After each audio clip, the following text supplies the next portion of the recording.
Welcome to Board Gamers Anonymous, episode 205, Social Justice Board Gaming. We'd like to thank our brand new producer, Patreon backer, Andrew. Andrew, man, you rock.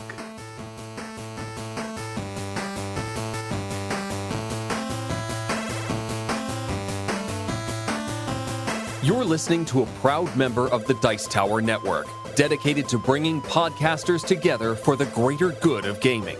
It's sort of like Voltron, but with better lip syncing. Find out more at Dicetowernetwork.com. Welcome to Board Gamers Anonymous, the podcast about board gamers and the insane fun we have at the table together. This is Chris. And this is Anthony. Anthony, we are recording here on Monday, January 21st, 2019. And as we should mention, as probably all of our American listeners know, it is Martin Luther King Jr.'s birthday and a federal holiday, which we're celebrating.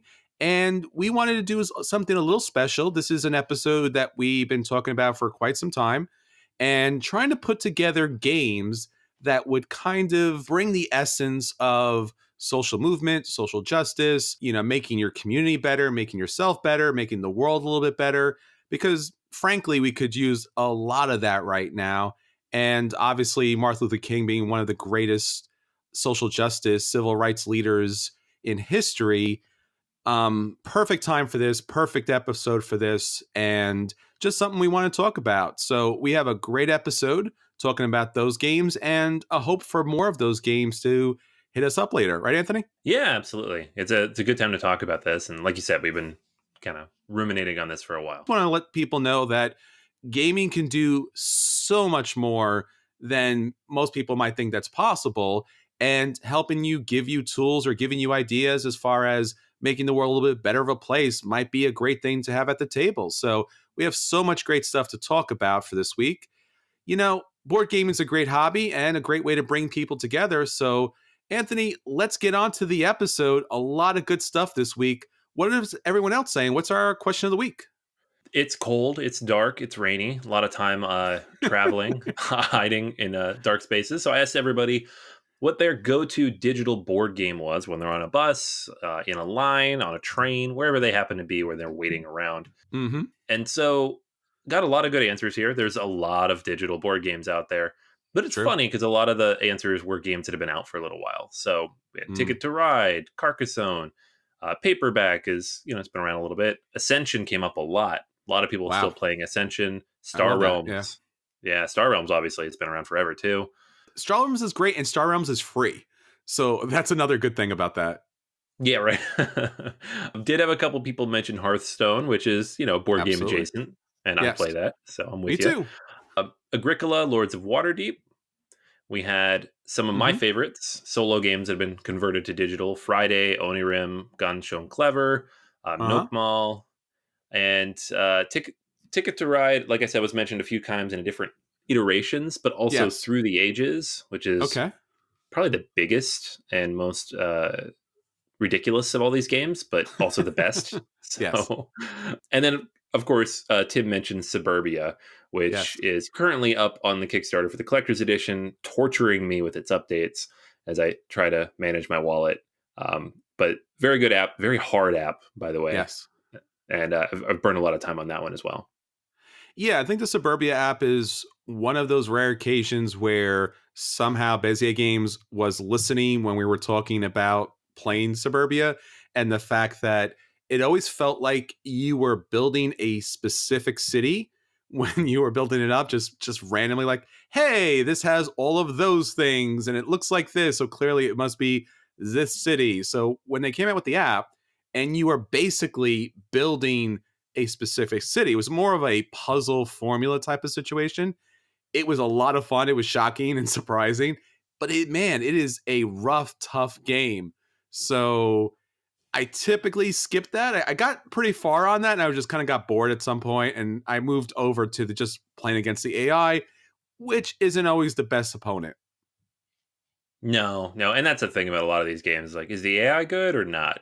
Sure. Core mechanics can be fine, but like Seven Wonders, for example, I played that app for about a week solid, maybe 30 or 40 games in, and just every time I played, the the computer would build up like 30 military. Like, why? Why would you do that? Nobody would do that in real life. That's not how this game works. It was frustrating. Yeah, it's tough. The real challenging games is when you're asking the AI to actually trade with you, because then things go completely out the window. I think getting Catan early on and just going, well, this is not going to work. Either it trades really, really well or not at all, or sometimes it's just completely stupid. It's just, there's no in between when it comes to the AI as far as that's concerned. I play a lot of apps on my phone and iPad. It's kind of the thing I do when I'm not really playing board gaming so much. I guess if I do have my iPad, it's Small World, the second edition. It is a fantastic app, and the AI is really solid on that too. And you can play, I think it's between 2 and I think maybe 5 players on that game, and it's still one of the best apps out there. If I have my phone and I'm not playing Hearthstone, which typically I'm playing Hearthstone, but if I'm not playing Hearthstone, then it's probably going to be something quick. So it might be something along the lines of a quick tick to ride. Obviously, Seven Wonders I'm playing a lot recently. I have so many different app games. I guess that pretty much fits the typical realm of the games, where it's like, these games are great. These games are fast. I can knock them out in, like, I don't know, 10 minutes tops, probably not even. And they just play really well despite the speed. Not all games play that well quickly. No, yeah, there's a few on here. Like, I love that I could theoretically play Terra Mystica on my iPad, but I don't very often do it because it still takes 45 minutes. And I'm like, well, that's not really the point of this. Whereas Race for the Galaxy, I can play in 6 minutes. So play that all the time. Yeah, I have the same problem with Agricola, which I have, but it's just too many different screens. You have to kind of swipe back and forth to be able to see what you're doing, what you're building, and just can't get a good sense of the game board. So I bought it and I don't play it just because I just can't get through a game of it. All right, so that's what everyone's playing during this frigid season over here, at least on the East Coast. So, Anthony, we have a lot of great games to talk about. Obviously, the acquisitions are hitting hard because Kickstarter has been blowing up here. There's so many good things to talk about. So much stuff in the news on top of everything else. So let's get started. What are your acquisition disorders this week? Yeah, so it's no surprise or coincidence that I chose that as the question of the week, because my acquisition disorder this week is a whole bunch of digital games. Direwolf Digital, who frequently partners up with Renegade Games, they've done apps for Lanterns, and they also work on Clank, obviously. Yep. They announced something like 6 or 7 games they're currently working on. So the first one is Raiders of the North Sea, which is fine. It's a perfectly good, entry level worker placement game that a lot of people like, and I don't mind.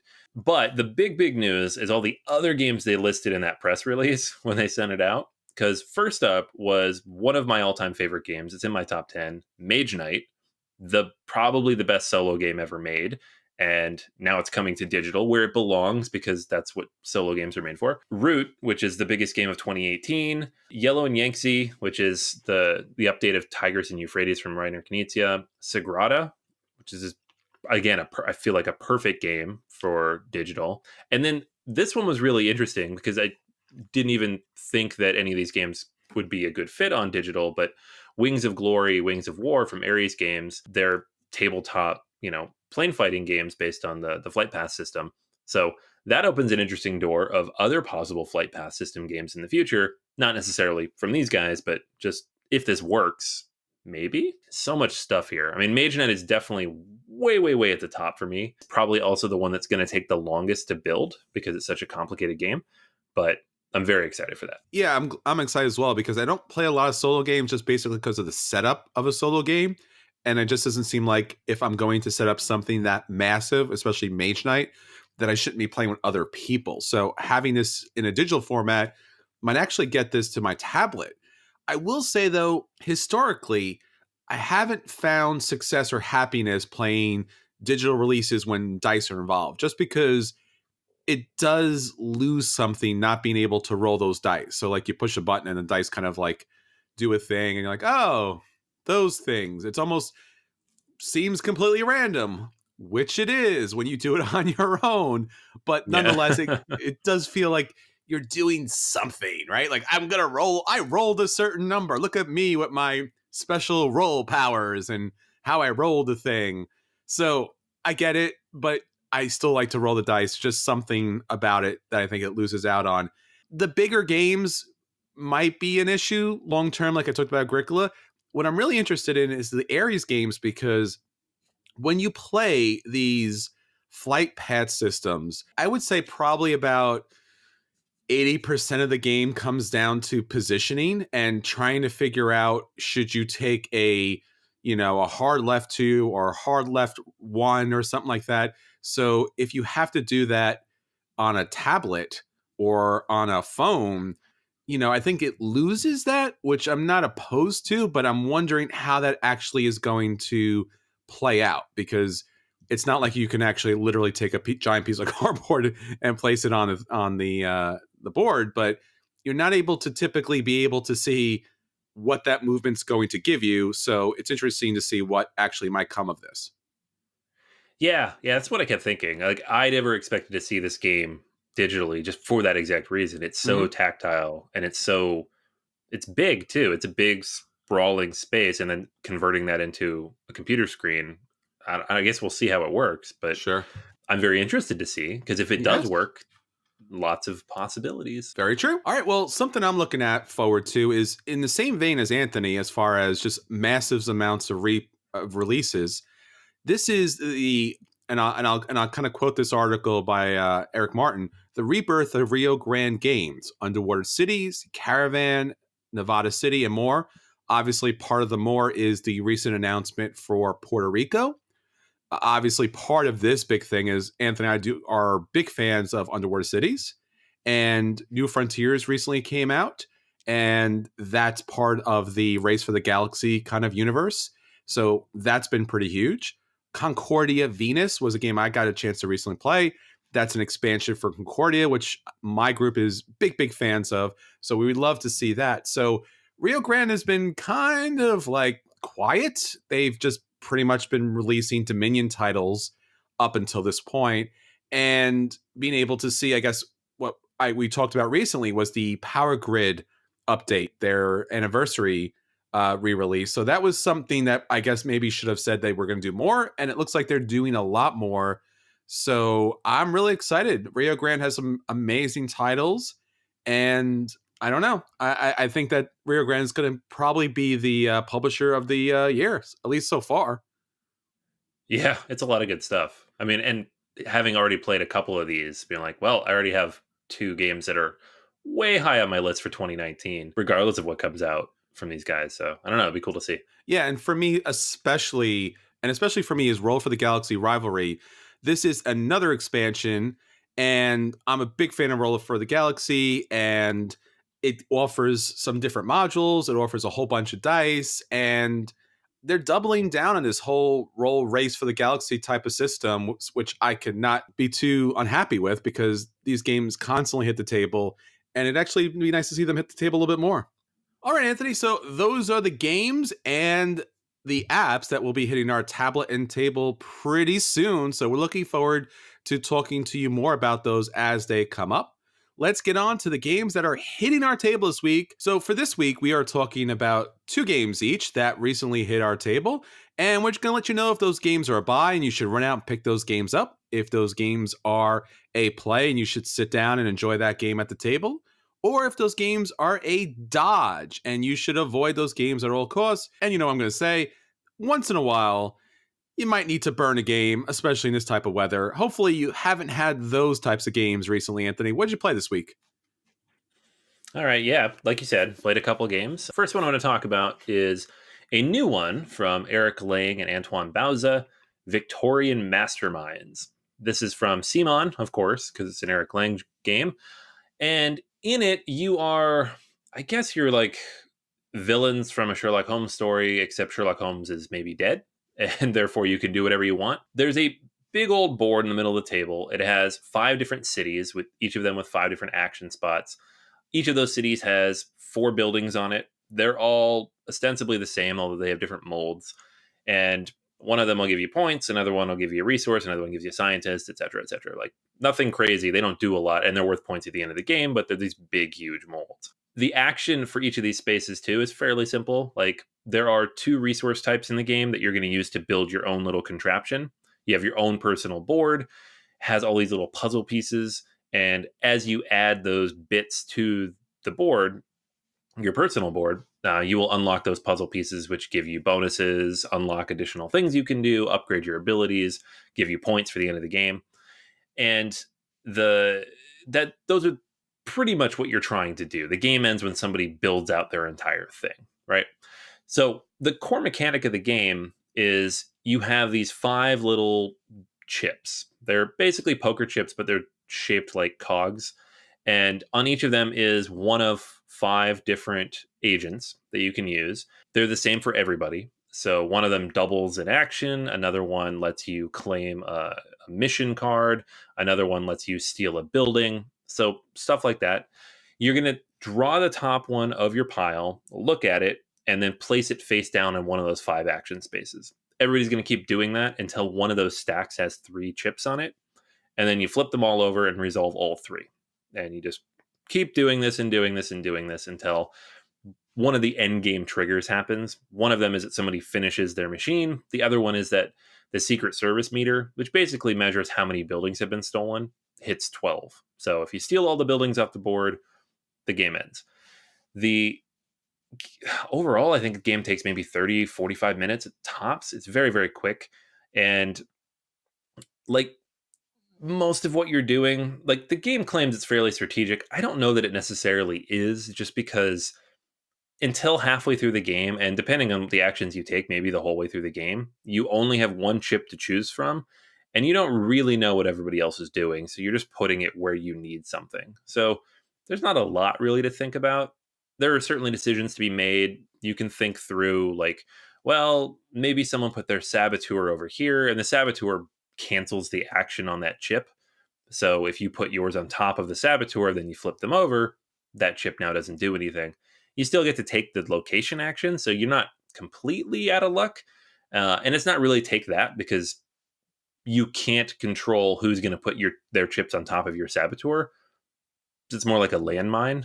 Like people mine the board with different saboteurs. You put your guy out. You can't take the action. So it's frustrating. I don't think it's game breaking or anything, in a way like a take that mechanic can be, but it is a little frustrating, especially when people don't realize that it's there. Overall, though, I mean, I wanted to like this game. The production is just beautiful. These big miniatures. The artwork's very interesting. It's Antoine Bauza. It's Eric Lang. So many things going for it. But at the end of the day, it's really just kind of meh. I don't like, and there's a few reasons. One, and this is just the same thing I come back to every time we talk about a new CMON game that's in this middle level, is it's super overproduced for no reason. Like, I mean, other than that, it's CMON and they feel like they have to. You have these building miniatures, and they don't need to be anything, because they don't really do anything. They sit there until you claim them, and then they sit in front of you for the rest of the game. And it's cool that there's a unique, monument for each of the 5 cities, and it's cool that each of the 3 different building types are a different sculpt, but they don't need to be. And that's 20 different building miniatures that are in this box, and they're good sized. They don't need to be. And then on the flip side, you have these little itty bitty tiny little pieces that go on your board for the resources that are so easy to lose. I've already lost maybe 5 or 6 of them.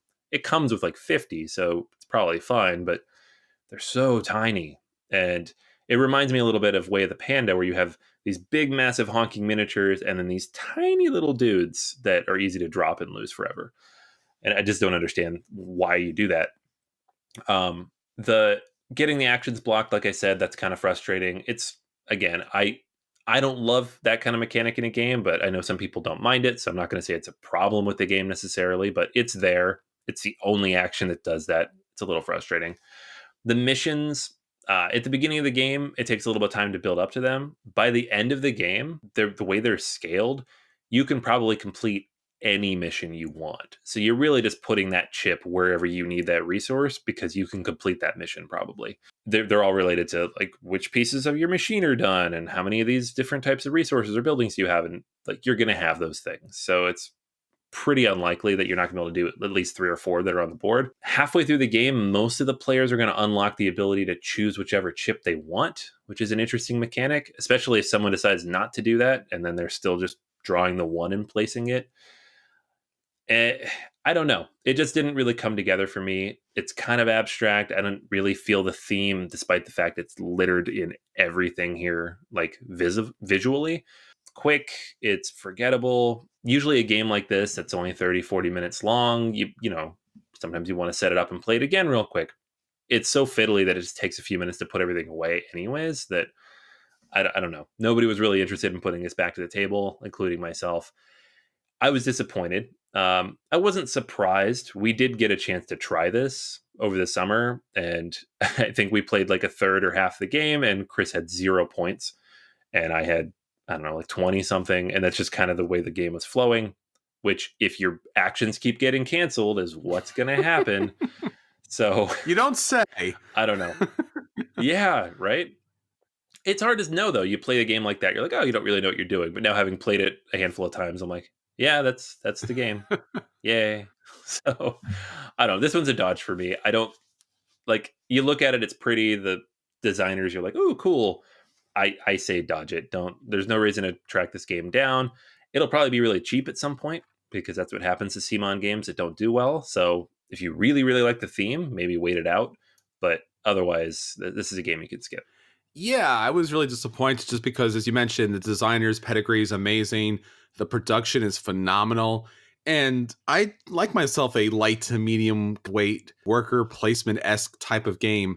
But as you mentioned, one of the challenges of the game is just the fact that not that you were losing turns, but you were losing turns without anyone necessarily intending you to do that. It was kind of random, and it was, oh, I'm going to put something here. It's going to do something at some point to someone. Okay, that's a thing. It's just, it's not really a game. It's just kind of, you know, you might as well roll a die and just see what happens, or it's a little Russian roulette. But otherwise, it's kind of surprising. And the worst thing for a game is when you don't get to do anything, because you want to do something. It may not be 1,000 points, but you want to do something that you feel like you're engaged. And when random things are happening that no one necessarily intended to happen, it seems a little odd. Yeah, and the stupid thing about that chip is that it has no benefit to the owner of the chip, right? Because you can't target anybody specifically, you're just losing an additional action that you could get. So once you unlock the ability to look through your chips and pick which one you want to play, nobody uses the saboteur anymore because it sucks. Like, there's no reason to use it. You're not getting any bonus from using it.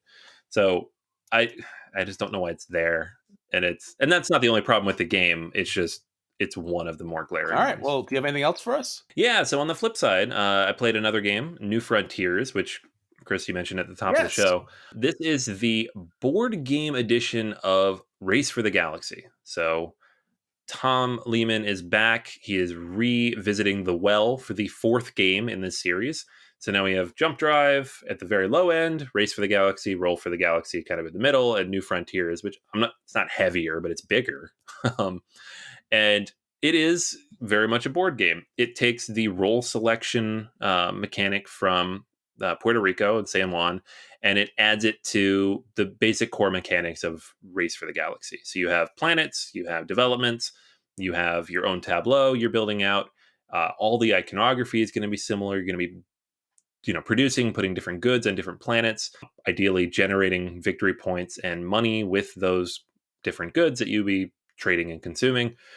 It's very, very similar and very familiar to anybody who's played either Race or Roll before. Like, the setup time and teaching for this, for people who've already played any of those, is like 5 minutes. People who have not played those before, it's a little bit longer because, as you know, if you have, there's a lot of iconography in these games. So you have to know those things. You have to know what a windfall world looks like versus a production world versus a military world, to know what all these different icons are and the different actions. But in general, the game is fairly straightforward. On your turn, you pick one of the 8 different action tiles that are out there. You take the action and the bonus because you chose the roll. Everybody else just takes the action. And then you move to the next player. And so you kind of rotate through this. Every round you're going to reset based on the player order if that changes. And that's pretty much it. You just keep going until you reach one of the end game conditions, which are, again, pretty familiar. Either the victory point pool runs out, somebody builds enough of the worlds, somebody builds enough of the developments, or the little settler tokens, which are used here to represent that you've settled a world that you've explored, are all used up. So when you draw these worlds, which are these big cardboard circles, you're going to draw them from a giant bag. A giant bag. It is huge. We talked about Castell back in the day as like this big giant bag with stuff in it. It's like that size bag. And it has, I don't remember how many of these worlds, maybe 40 or 50 in there, but you draw them out.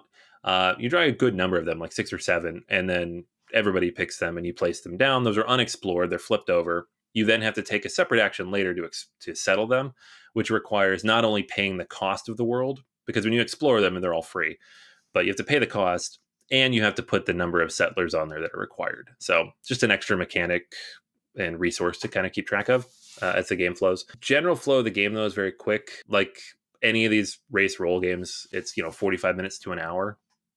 The setup is a little bit long because you're putting every single development tile out on this giant board in the middle of the table for people to choose from. But mechanically speaking, especially once people get the iconography down, it flows really, really smoothly. So the big question people have, or when I tell them that I picked this up and have played it, is how is it like the other games? And I mean, obviously it uses all the same ideas. It has developments, it has the worlds, you're producing and you're selling and you're generating income, and it has military that acts as an alternative currency if you're building military worlds. But at the same time, because it takes that role selection mechanic and uses that as basically everything you're doing on your turn, it feels different. Like I have Roll for the Galaxy, I have Jump Drive, and now I have this, and I'm going to keep all 3. And Race for the Galaxy is the game that ended up dropping off for me when I picked up Roll for the Galaxy, but I don't have that feeling with this. It feels different enough. And the main thing that it does is it just gives that little bit more planning, and the fact that everybody can kind of know what's going to happen and organize, their actions based on what they think other people are going to do. The end game is just as abrupt as any of these games because that's how they're designed. And the way the game starts is a little more interesting because you do get to draft out the starting worlds, and it comes with a ton of them. So there are these giant boards that the game comes with. Each of them has 2 sides and therefore 2 starting worlds on it. So you get a lot of different options to choose from. So ideally, you don't get stuck with a military world if you don't want one. From there, it's pretty straightforward. The one thing I will say about this game that is a little frustrating is the production, and not in a bad way, right? The production here is good. It's high quality, very nice cardboard. The artwork that you remember from all the race and roll games, everything's clear. The iconography is big enough to read on everything now because all the pieces are very large. And you have these nice little like settler meeples to represent that icon that from Roll for the Galaxy. But it's so big. Like the box is one of the biggest regular board game boxes I have. It completely fills a calyx, like in terms of dimensions. It's like 13 by 13. It comes with goods cubes that are unnecessarily oversized. So they're scaled based on their value. So the yellow cubes are tremendously large, the alien ones. And I don't know, like it's all cool and I like it. But at the same time, the game is $75 because of it, which I mean, I traded in stuff to pick this one up, and therefore, it wasn't like this big, huge expense for me. You can get it online for $50-$55, so it's not the worst, but it's just further and further into this world where a very standard board game that 5 years ago would have cost $50 is now $75, and they justify it by just making everything really big. And I don't know that I like that or could support it. Like, I would rate this game a buy. I really, really like it. But I don't know that I would recommend that you actually go buy it unless you can find a good deal on it, or if you're just the world's biggest Race for the Galaxy fan and you're going to play this. So I'm a little torn on that side of things. I do know that a few people in my group have not been enamored with this, who are huge Race or Roll for the Galaxy fans. That's normal, I think. If you really, really like one thing, you're not necessarily going to like a real implementation of that thing. But as somebody who's just likes all those things and is not, that's not my game. That's not the one game I play over and over and over again. I thought New Frontiers was a really, really cool kind of spin on all those different mechanics mashed together. So there you go. It's a buy. Maybe don't buy it at the full price, but if you find a good deal on it, go for it. And if you see it at the table, definitely sit down and play it. That's New Frontiers. Yeah, this is a challenging one. I remember when they placed this out, I was kind of excited about that. And then when you mentioned the price, it really just dropped me down like several notches on it. You know, for many years now, people have been talking about the boom and the bust of board gaming. And I've constantly been against that because it just does not seem to want to stop in any way, shape, or form. And we see that new people are joining the hobby. We know that board gaming has outpaced toy sales and a number of other different activities. I think Kickstarter recently had a report last year where they said that board gaming sales were dramatically, by a large percentage, higher than video game sales. But I think that we are probably going to get to a point sooner than later where games just become way too expensive to buy. I think we're hitting a ceiling. I think we've already hit a ceiling, and I think we're at a point where the good stuff is just not going to get a chance to get played because it's just too much money to kind of sink in just for an initial play. Yeah. Like we play Euro games, and it seems like the new standard price people have settled into is 70. Yeah. Like Newsfjord costs 70. That's crazy. Heaven and Ale costs That's 70. Insane. You know, yeah, exactly. And there's nothing even in the box. Blackout Hong Kong, which I just picked up, is $70, and there's not that many components. The game's good. These are good games, but when you're looking at what you get out of the box and what you used to get, or the fact that you can go on Amazon and buy Castles of Burgundy for $25, you're like, at $70, come on, guys. Like, and that's 2 games in my budget if I'm going to buy that. So it does make it so you buy less stuff. Yeah, and I understand that companies are not that concerned about that because it's one of those situations where they're like, hey, we're getting our money either way. And I completely understand that. But here's the thing. New gamers are not dropping $70 on a hobby to begin with right off the bat. Like if someone doesn't have this game, if someone's not making this initial purchase, you're going to lose new gamers because they're just not going to jump in that deep. And I think we see this problem with Kickstarter too. We just talked about Suburbia earlier, where it's fantastic that it has all of this extra stuff and I want all of the extra stuff, but am I going to pay $150 for Suburbia? If you're a new gamer and you came on the Kickstarter, you're like, hey, there's a brand new game out there. It's called Suburbia. I could pick up everything for $150 because otherwise I won't find all that stuff later. That's a huge, huge hurdle to jump just to play a game that when it initially came out, maybe was $50, maybe 30 something dollars online. And back in the day, we were like, well, it's a lot of money for a game. It's a good game. It's got a lot of money for the game. And we were totally supportive of that price. But yeah, I think we're running into a little bit of a Final Destination here or something. Yeah. Yeah, no, it's getting rough. Well, speaking about giant, crazy games with a ridiculous number of components and prices that would choke a T-Rex, I'm going to talk about Dinosaur Island Totally Liquid Extreme Edition. Now, this is the second Kickstarter for Dinosaur Island. If you remember Dinosaur Island, it goes something like na na na na na na na na na. Legally, that's all I can sing. And not well, because legally we're not allowed to sing even well because we get sued and stuff like that. Oh, that's your excuse? Okay, that makes sense. That is my excuse. It's my legally distinct excuse. So Dinosaur Island is this totally radical late 80s, early 90s theming of Jurassic Park. It plays like the movie kind of plays out in some aspects. You're running on your own park. You're getting DNA from amber dice. You're building dinosaurs, you're using technologies.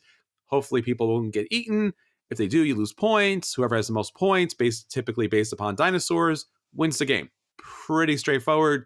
You heard the review, jump back. You can hear the whole review again. It's a great game. That being said, this is the expansion. So Totally Liquid comes with a lot of different things. As it mentioned in the title, Totally Liquid comes with all the marine dinosaurs, which is just going with the theme, totally awesome. Because marine dinosaurs are crazy. They're even more fantastical than the regular land dinosaurs. So it's great to have them in the game.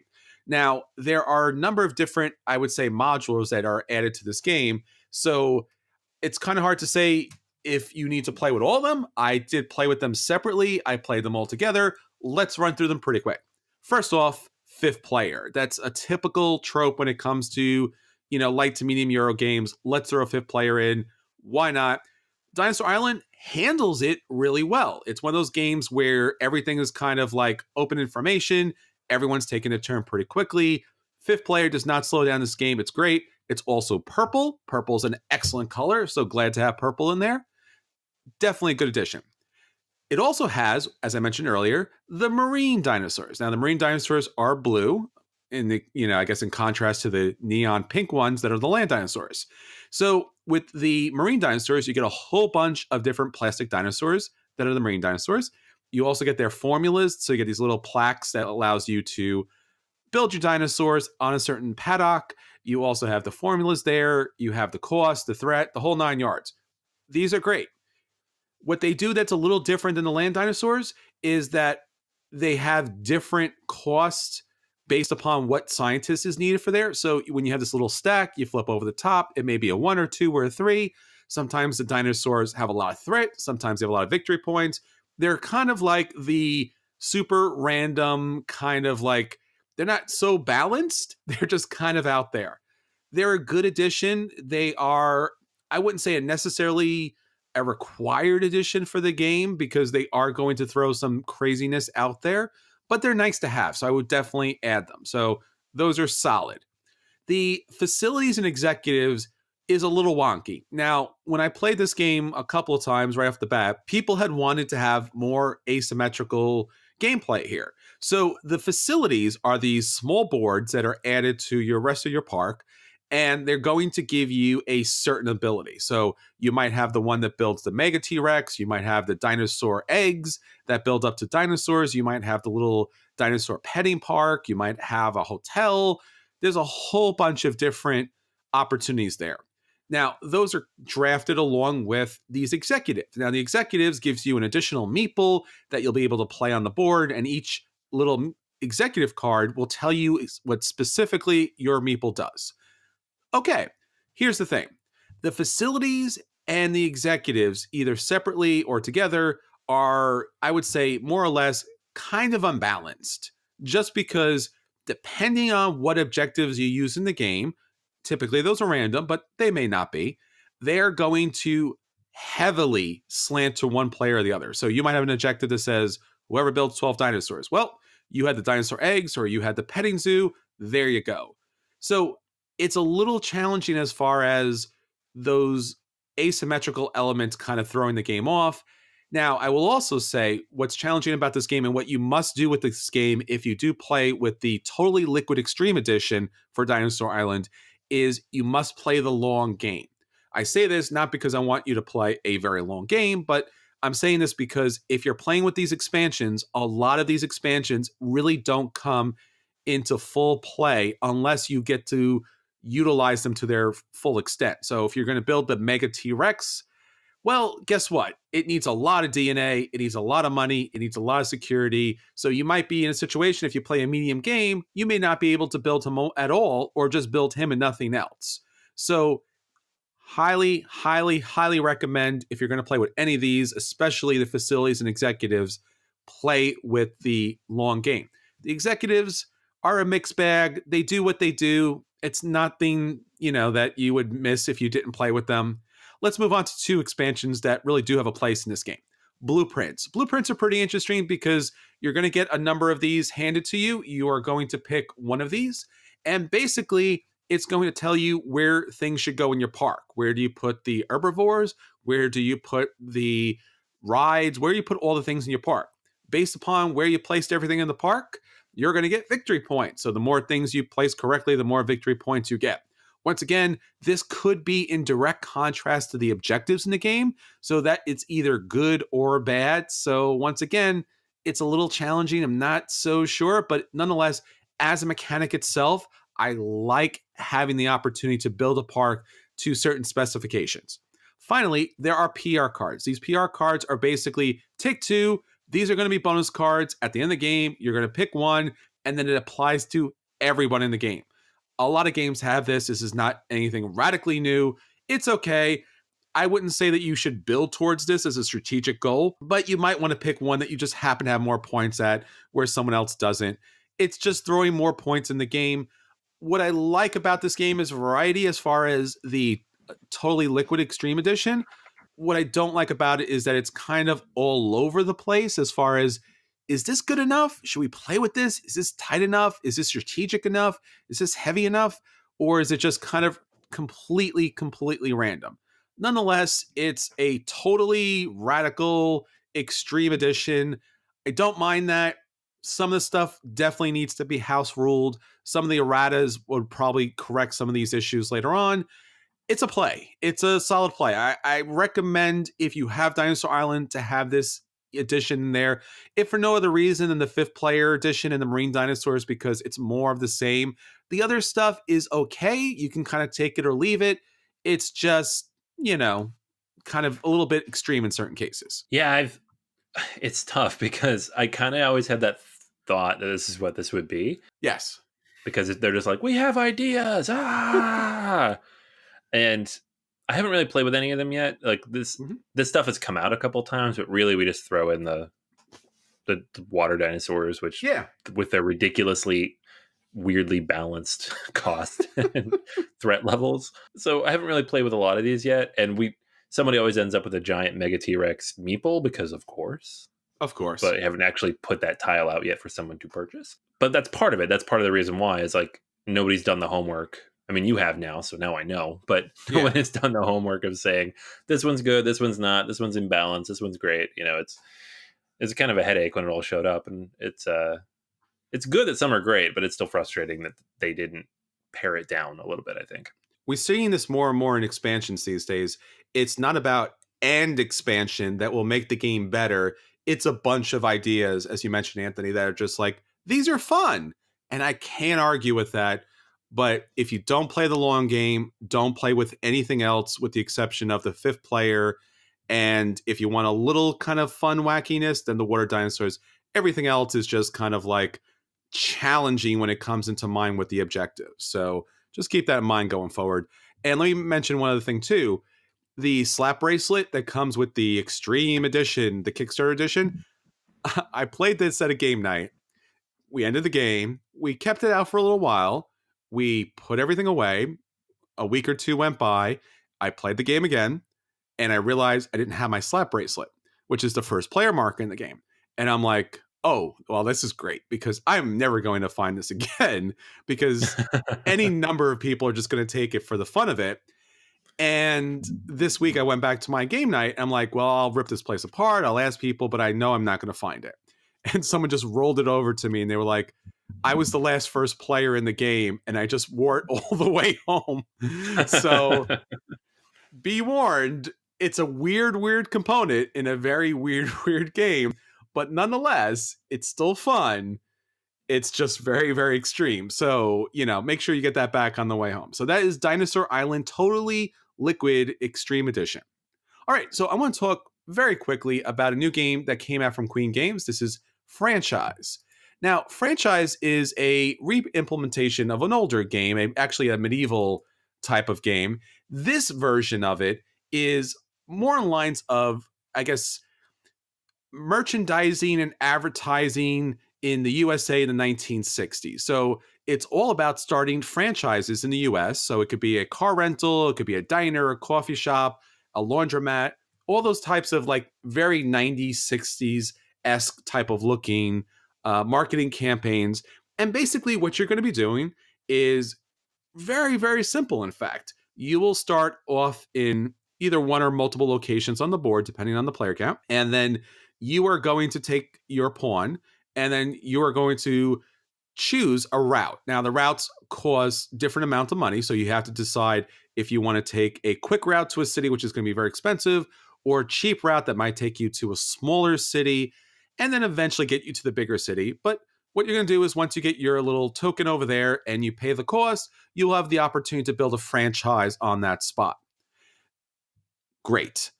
In addition to that, you can build other franchises where you already have franchises there, but you have to kind of manage the situation here because when you build a franchise, you are going to be able to collect income at the start of your round. You only collect a high amount of income if there is, let's say, for example, only one in a city. So you will collect, let's say, for example, if it's New York, that's going to be a high cost city. So you might be able to collect, let's say, 7 because there's only like 1 or 2 franchises there.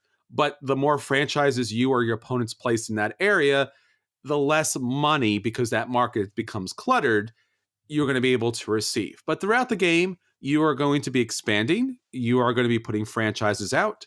Once somebody has an absolute majority in a city, that city will score those victory points. If there's a tie, there's a whole bunch of, nonsense that goes on.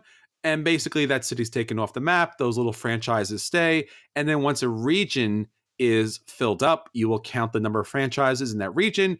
They'll collect additional victory points. And once enough of those region tiles are placed on the bottom of the board, based upon who scores those, then the game will come to an end. So once again, very, very, very straightforward game. You are placing out your pawn. You are building franchises. You're paying the cost for those travel destinations. You're building additional franchises, which lowers income. But nonetheless, you need for majority score. And that's pretty much in a nutshell. Beautiful production. The board looks really great. The artwork in the game is a lot of fun. It's got that 1960s back in the day kind of look to it. And beyond that, I guess the only downside I could say is it's a little clunky and a little simple when you have these kind of like the boards, like depending on the number of players, you have to flip over, get a different board. The iconography is a little basic. It's a little, it doesn't have any passion or spirit to it. It's just very mechanical. And the gameplay itself is just very straightforward and just like one note. But it's a good game for what it is. It's something that is not necessarily a filler, but something that will play very quickly. So for franchise by Queen Games, I would say the game is a light play. Love the artwork by Eno Tool.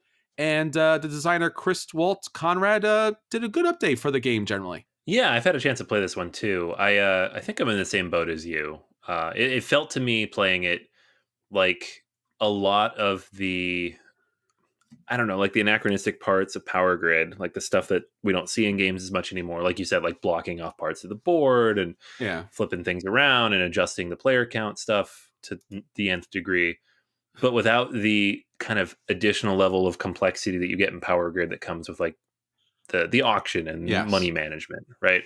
Because it's really just that one note of where you're going to put your stuff and how are you going to generate income. So I like that. It's a little bit simpler. I don't know.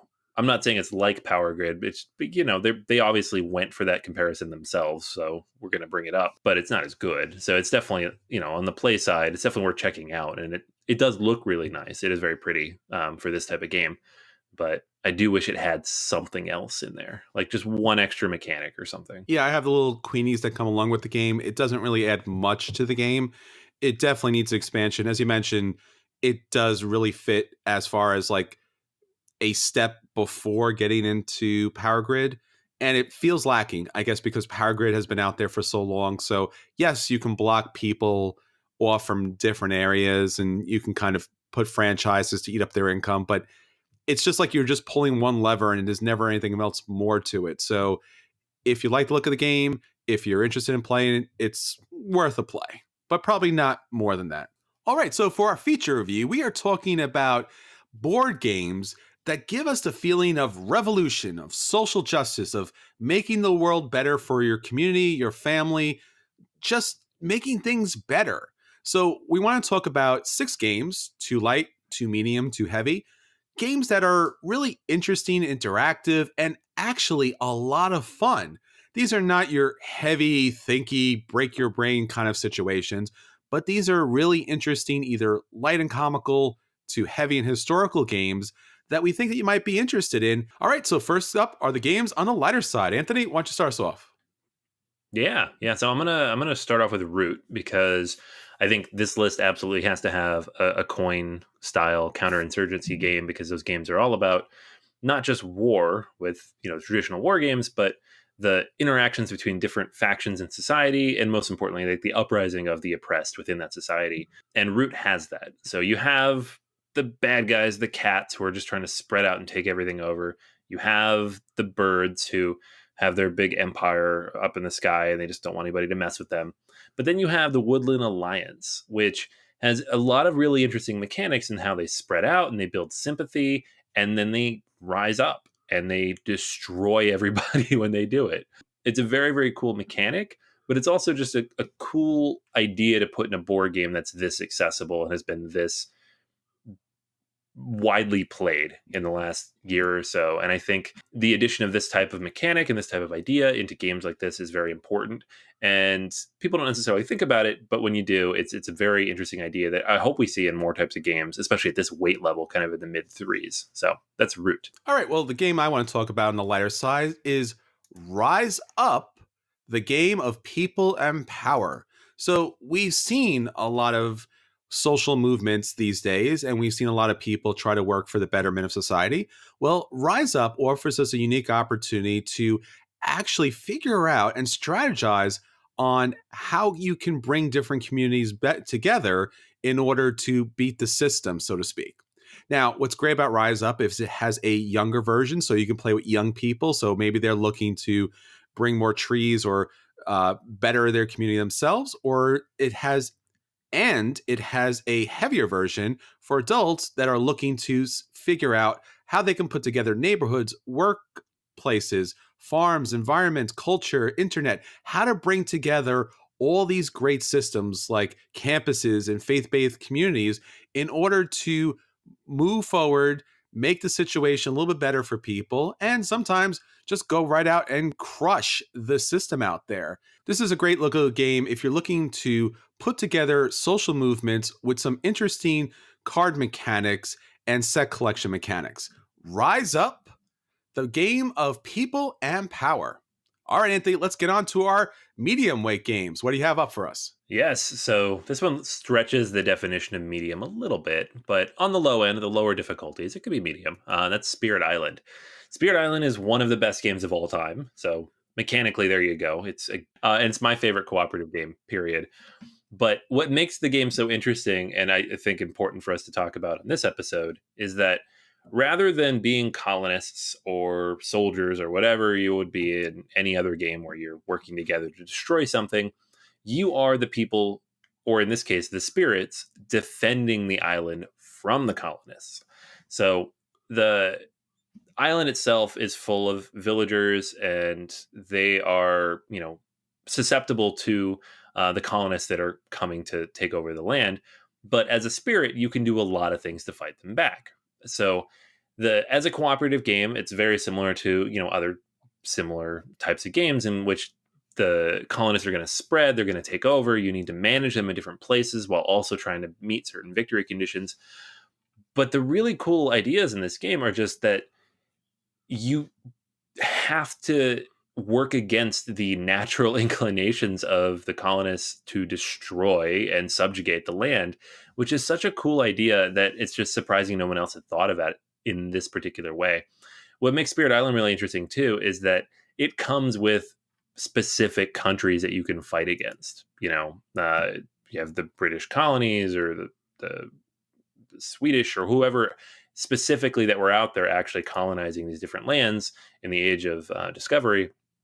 You can actually play as them, and they're a little bit harder, and they offer these different things to the game. And I don't know that you necessarily need overt commentary. The basic idea here is you're not being taken over, you're fighting back, which is a cool idea, but it's just a new way to think about this type of game, and really honestly to think about the types of things we do in games in general, because frequently we're doing the opposite of this. And it's helps that the game is just so darn good. It's just such a solid mechanical piece of gaming. That's Spirit Island. All right, next up is a recent Kickstarter. I think it was out there quite some time, is Block by Block, the Insurrection game. Well, what we're looking at here is all about taking back their community, utilizing special ability cards in order to take control of different areas on the board while the police push back, and they are kind of like police rule there. So you are utilizing different groups in order to connect together, roll dice, exchange tiles, exchange resources, and really help each other out as far as communities are concerned. This game plays semi-co-op or full co-op, and it's just a different type of game mechanic, as Anthony was mentioning with Spirit Island. Typically, these games are about conquering those areas. This game is about retaking the area that you already live in. Beautiful artwork, really interesting game design, and just a fantastic little game if you're looking to be the insurgents taking back your city block by block, the insurrection game.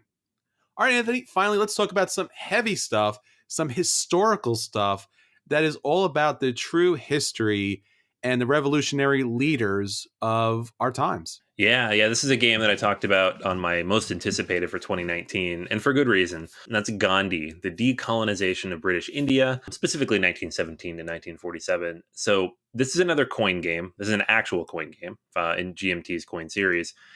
And all the coin games have similar structures in which there's different factions, they're all asymmetrical, and you have kind of a card-based system in how they interact with each other. But they're all war games. You're fighting each other. What makes Gandhi interesting is that it takes place in those last 2-3 decades of the British Raj, when Gandhi was offering a non-violent opposition to the Raj, and you get to play that out. So the game has Gandhi as a sole leader piece. It has a non-violent faction, and the non-violent operations and different activities in the game are all unique, but they're also almost always active. And the way that they end up interacting with the Raj and the other factions is, again, unique to the coin series, because it's all about the protests and the way that historically they would have, fought back against British rule. A lot of other things are brought in here. You have like the British rule track that reflects how people are responding to events, the Hindu-Muslim unity track, measuring like kind of the ongoing tensions between the two communities as these things played out. There's an out-of-play jail space where people are put in jail for their nonviolent activities.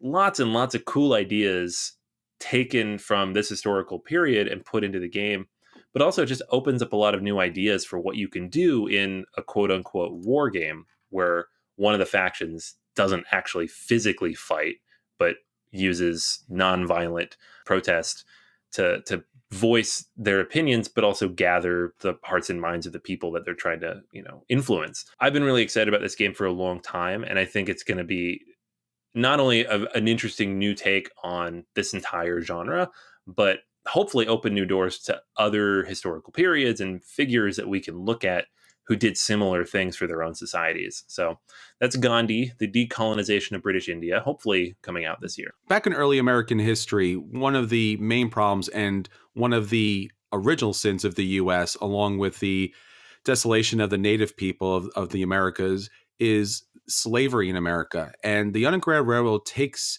players through a cooperative play. There's some pick up and deliver, there's some point-to-point movement, and some variable player powers. But throughout the game, you are playing the historic transformative era of abolitionists and how these notable figures and pivotal events are playing out throughout history. There's actually a number of cards that reference a number of things throughout the U.S. history and different elements that took place and the different historical figures that were trying to end slavery in the U.S. And what you're trying to do is save and ferry as many slaves as possible up to safe zones up in Canada. So throughout the game, you are moving the slaves throughout, trying to save their lives. Then there are these slave catchers moving out throughout the game board that are trying to cut you off. So sometimes you have to make some very difficult decisions in order to save as many people as possible. This game is an experience. And to be honest with you, it's an experience that I haven't returned to very often, just because even though it's cubes on a board and there aren't actual people, it is really a striking experience personally. And having the opportunity to play a game that is so rich historically and really touches on the emotionality of that situation is tremendous. I know Freedom, the Underground Railroad has been used in a number of different school settings, and Academy Games has done a tremendous job at this game, especially the designer, Brian Mayer. phenomenal game. And it really kind of like speaks to our history and speaks to the great people that helped others make their way to freedom. All right, so there you go. 6 great games that take social justice board gaming to a whole new level. There are a lot of games out there that are great, but maybe their themes aren't the best. These are 6 games that bring fun, people to the table, and allow you to understand how you can transform your community, have a lot of fun doing it, and learn something about yourself and the world around you. All right, Anthony, that's everything for this week, but not the end of BGA. There are so many more episodes back on our Patreon account. Don't forget, patreon.com/BGA. There are more bonus episodes talking about great things in board gaming. But until next time, this is Chris. And this is Anthony. And we'll see you all at See at the Table.